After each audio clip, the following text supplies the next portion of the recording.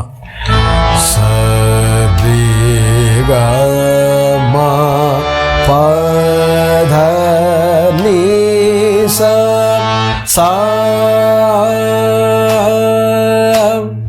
സാ ദ നീ സ രി സാ നി ധ പ സാ നി ധ പ മ ഗ രി സ. ഒന്നുകൂടെ പാടാം.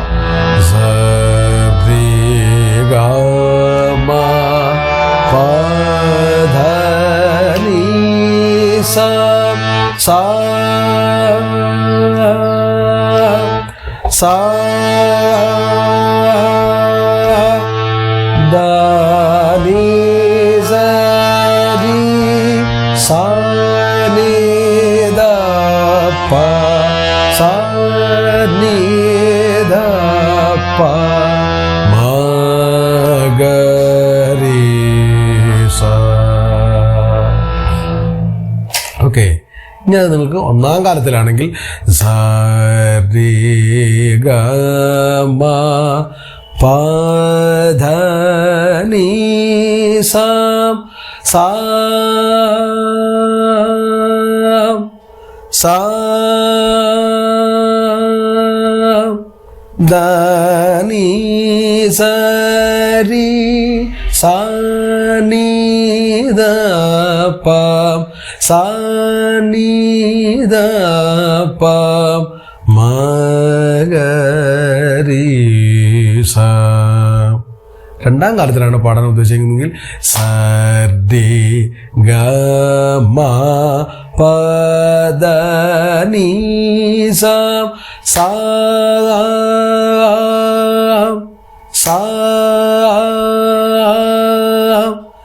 ദ നീ സ രി സാ നി ധ പ സാ നി ധ പ മ ഗ രി സ.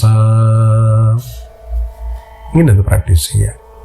അപ്പം നമ്മൾ പറഞ്ഞു, നമ്മൾ ഇന്നത്തെ ക്ലാസ്സിലെടുത്തത് മേൽസ്ഥായി വരിശകളെന്ന് പറയും, അല്ലെങ്കിൽ താരസ്ഥായി വരിശകൾ എന്നാണ് അതിൻ്റെ കറക്റ്റുള്ള നമ്മുടെ തിയറിറ്റിക്കൽ നെയിം. താരസ്ഥായി വരിശകൾ, ഹയർ ഒക്ടേവ് നോട്ട്സ്.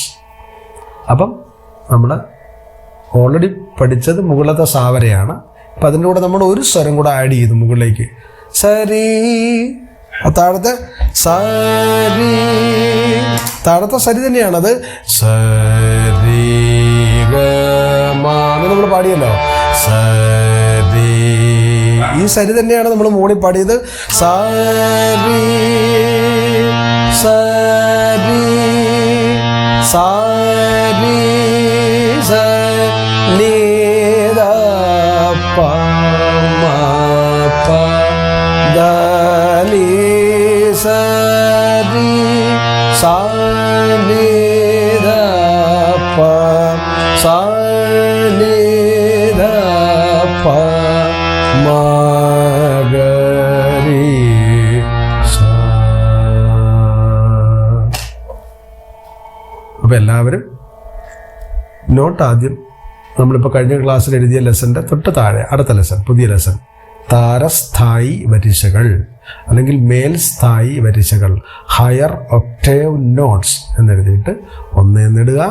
ഞാൻ ആദ്യം പറഞ്ഞ സരി ഗമ പദ നിസ സാ 3 ദീർഘം, സാ 3 ദീർഘം.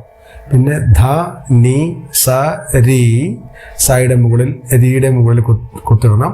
സ നി ധ പ, ആദ്യത്തെ സായുടെ മുകളിൽ കുത്തിടണം. വീണ്ടും സ നി ധ പ, സായുടെ മുകളിൽ കുത്തിടണം. മ ഗ രി സ. ഒരു 4 ലൈൻ, അല്ലെങ്കിൽ അത് 2 ലൈനാക്കി എഴുതാം, 4 ലൈനാക്കി എഴുതാം. പാടുമ്പോഴും ഒരടിക്ക് 1 സ്വരം വെച്ച് പാടാം, നിങ്ങൾക്ക് 2 സ്വരം വെച്ച് പാടാം. ഓക്കെ. അപ്പം ഈ 1ഉം 2ഉം കാലങ്ങൾ മനസ്സിലാവാത്തവരുണ്ടെങ്കിൽ നമ്മുടെ 10-32ഓളം വീഡിയോകൾ ഇപ്പോൾ നമ്മൾ ഓൾറെഡി ചെയ്തു വെച്ചിട്ടുണ്ട്. സപ്തസ്വരം ഒന്നാം കാലം മുതൽ, ഇൻട്രൊഡക്ഷൻ മുതൽ എല്ലാം നമ്മൾ 10-32 വീഡിയോസ് ഉണ്ട്. ഇത് കാണാത്തവർ, പുതിയതായിട്ട് ഇത് മാത്രം കാണുന്നവരാണെങ്കിൽ നിങ്ങൾ ആ പഴയ വീഡിയോസ് എല്ലാം ആദ്യം തൊട്ട് സെർച്ച് ചെയ്യുക. നിങ്ങളത് കാണുകയാണെങ്കിൽ നിങ്ങൾക്ക് എന്തെങ്കിലും ഗുണങ്ങളുണ്ടാവും. ഓക്കെ. അപ്പം എല്ലാവരും നല്ലപോലെ ഈ താരസായ വരിശകൾ, പഴയ വരിശകളെല്ലാം പ്രാക്ടീസ് ചെയ്യുക. ഈ പുതിയ ലെസൺ നല്ലപോലെ പാടുക. ഒരു 2 ദിവസത്തിനുള്ളിൽ തന്നെ അടുത്ത ലെസൺ കൂടി. അടുത്തൊരു 5 ലെസൺ, 5 എക്സർസൈസാണ് ഉള്ളത്, 5 എണ്ണമാണ് ഉള്ളത്. അപ്പോൾ നമുക്ക് അടുത്തടുത്ത വീഡിയോസായിട്ട് ഞാനത് ഇട്ട് തരാം. എല്ലാവരും അത് കേട്ട് പ്രാക്ടീസ് ചെയ്യണം. എല്ലാവരും നല്ലതുപോലെ പഠിക്കണം. Okay, all the best.